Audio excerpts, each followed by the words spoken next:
Hey Pow Junkies, what I have in my hands is the new 2014 Burton Fish, and I know you've all seen some reviews on YouTube already, but today what we're going to do is we're going to compare the new Burton Fish with the old Burton Fish, because that's the only way we can discover some of the subtle differences that may make actually a huge difference when you test this board out. So let's get started.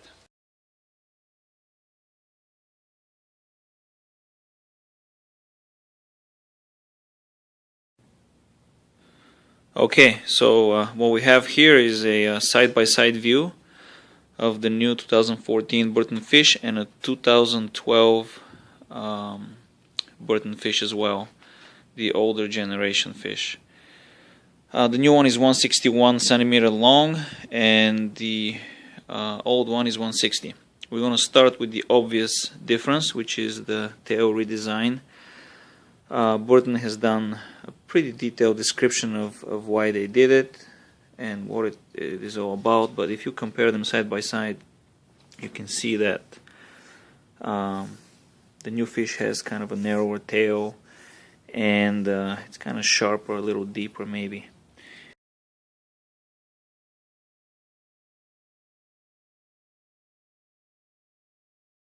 The next difference that I see is the thickness of the board, and I'm not sure if this is just a visual difference, but this one looks a lot thicker compared to the old one, and it stays thick all the way until about here, and then it really gets thin towards the tip and the tail as well. The old one,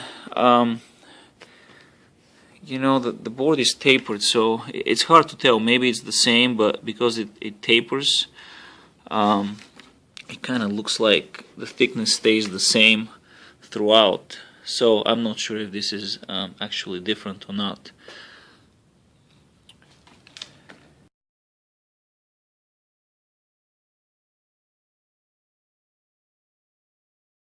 We have no camber on the new board. It's pretty flat.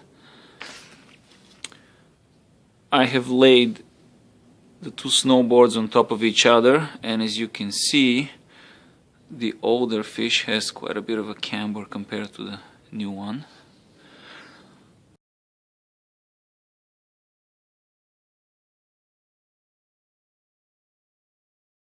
Another big difference that I notice is that the old fish has a more rocker tip, and you can see it right here. So, see that?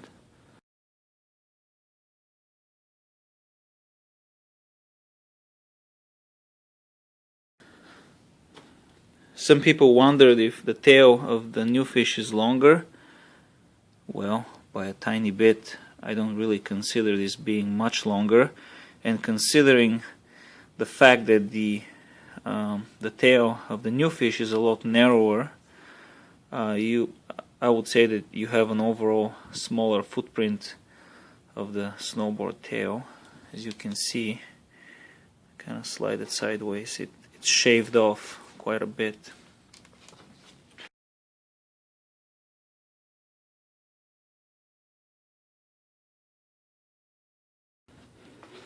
The new fish is wider, as you can see. Right here I've laid them on top of each other, and the tip is a little bit wider. What's interesting is that you would expect that the width difference is going to stay about the same throughout the length of the board. However, right at the tail here, it flares out, so the shape is quite different, as you can see. Almost looks like it gets a tiny bit wider. This is in comparison to the old fish, and then of course it gets super skinny as the tail is shaved quite a bit.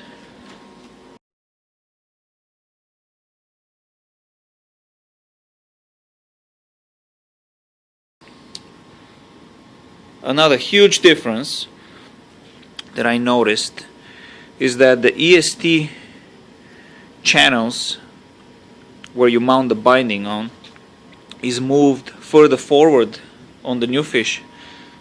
If you look at it here, this one is a lot further forward than the one over there, and I measured it. It's about 2.5 inch difference.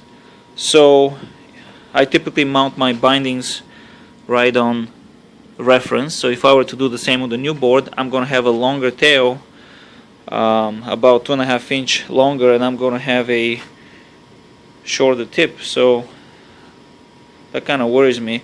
But maybe with the new shape, the new camber, and everything else, maybe that's a better position for the bindings. I'm gonna know better once I start riding the board.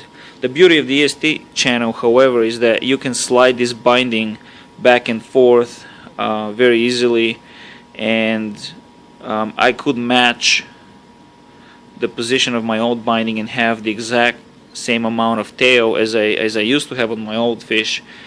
So I'll definitely try that and see if it makes a difference. It may put you outside of the sweet spot of the shape, or but we'll see.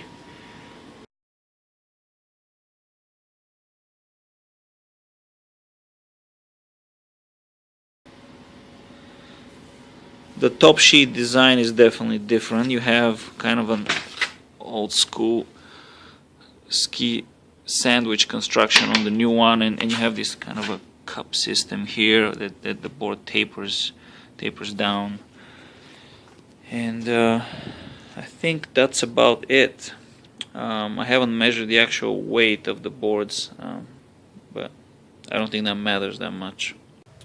I'm not gonna be able to test ride the snowboard until end of November or early December to really know if all these differences make a huge difference when it comes to performance in the deep snow. So what I'm gonna do is I'm gonna publish some notes under this video as soon as I take it out for a test drive, and I'll let you know how it felt. That's it. Catch you in the deep.